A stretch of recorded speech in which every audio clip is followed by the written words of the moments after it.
everyone, welcome back to the Pasco County Animal Services channel.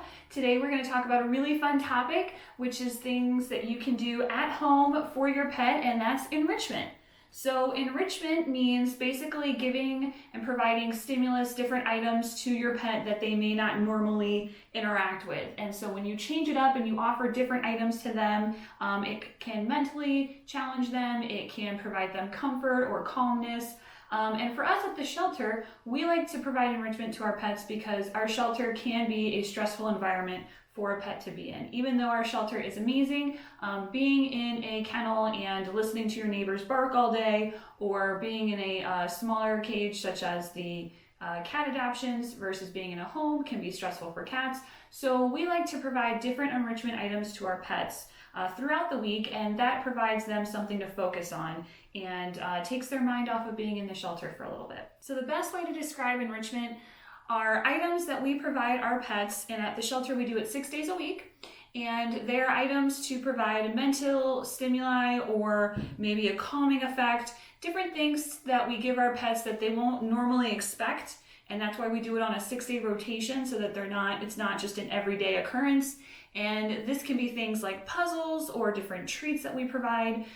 We love our shelter, but it can be a stressful environment for a pet to be in, especially a dog listening to their neighbors bark all day, or being in a cat kennel and not getting to see their usual area, getting to roam around in a house. So giving them different things that they can focus their attention on really helps to alleviate some of that stress that they may feel while they're at their stay in our shelter. Now, from a home standpoint, the great thing about enrichment is you can provide different things like that to your pet and give them something different to play with or interact with, and it can be a really fun experience for both you and your pet. So today we're going to get involved in a few of them on the dog standpoint and go through a few things that you at home should have around your house, may have around your house, and if not, you can get creative and find other ways of getting them built so that we can enjoy some time with enrichment on our pets. So we're going to go through a few enrichment items today that you can provide your dog, and they are items that you may have already around your house.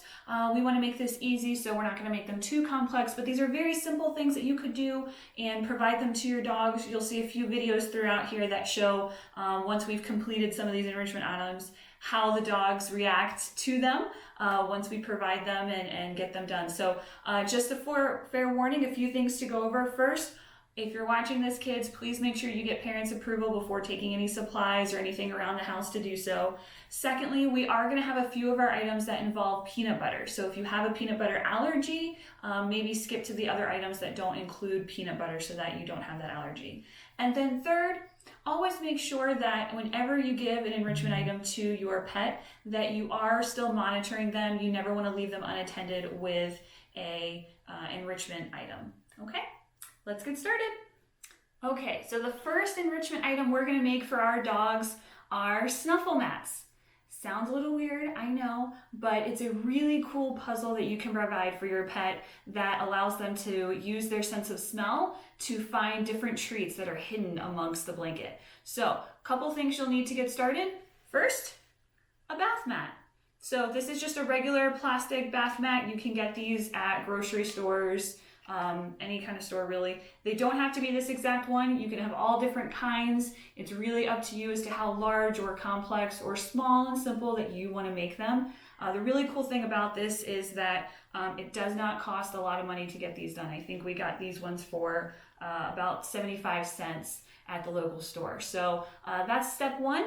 Step two is you will need a fleece blanket, typically the small ones. You can also use towels. Some folks use towels.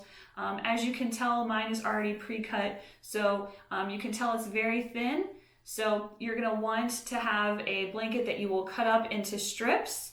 This is about 11 to 12 inches long and about 1 inch to 1.5 inches wide. They don't have to be perfect.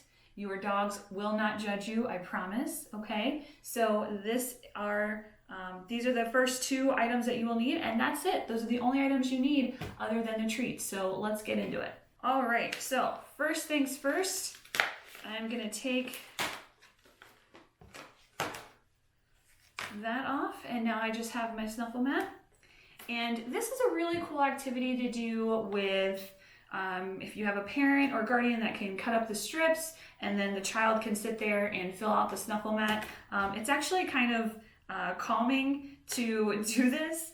So all you're gonna do, very, very easy, you just take the strip and pull it through, and then you pull it through the circle that's next to it, just like that. So you can see how it looks. And then you're just gonna tie one knot. If you're feeling really jazzy, you can tie 2 knots, but that is how it should look after you've done your first one.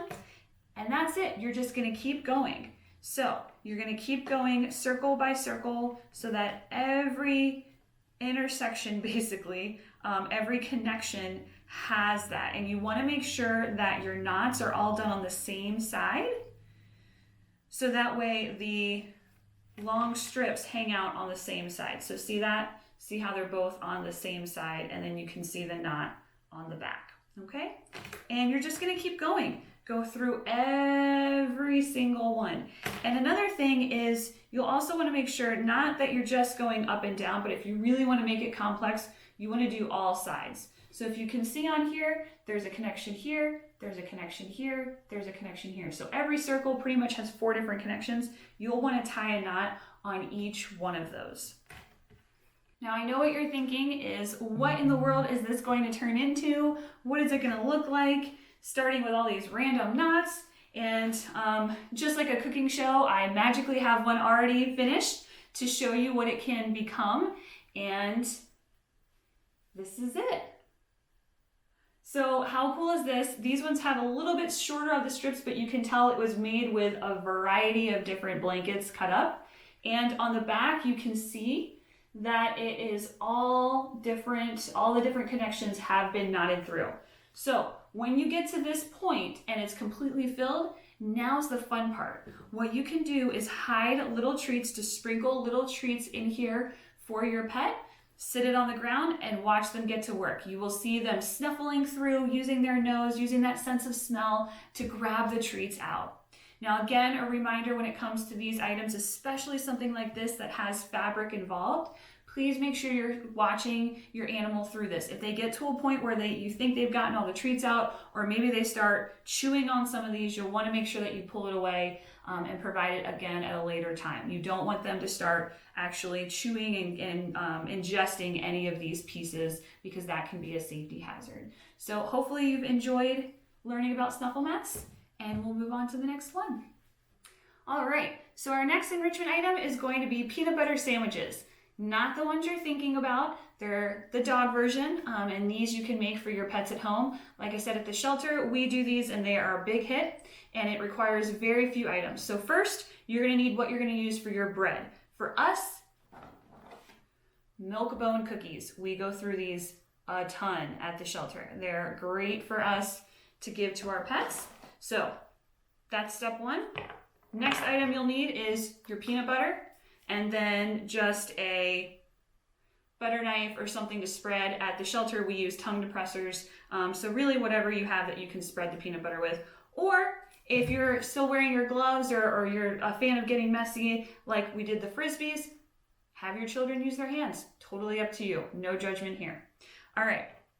Now, another way to do this as well is at the shelter, if you want to add a little bit more jazz to the peanut butter sandwiches, you can mix the peanut butter in a bowl with some pumpkin puree. So that actually gives added nutrition to our pups. Most folks don't have pumpkin at home, so I'm just going to stick to regular, just doing the basic peanut butter sandwiches. All right. This is very complex, so make sure everyone's paying attention. You ready? Okay. So, peanut butter on, and sandwich together. Yay! And you're done. Very easy.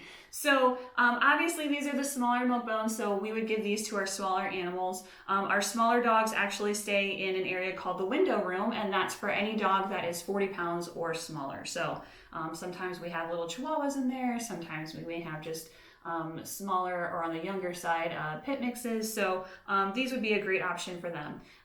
You guessed it, we take these and we also freeze them and then give this as a great treat for them to enjoy, especially after if they've been outside and they want something to cool off with. A frozen peanut butter sandwich is a great option for that. So not too complex, very, very simple, but great things that you can make at home for your dog.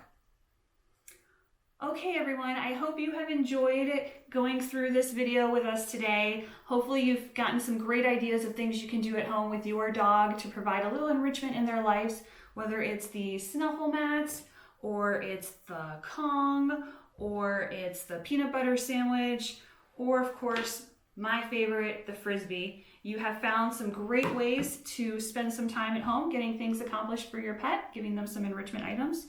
And remember, at our shelter, we do provide enrichment 6 days a week, and a lot of these items we get donated through citizens such as yourself. So thank you for donating. Thank you for investing time in providing enrichment for your pets, and we look forward to seeing you guys at the shelter soon. Bye-bye.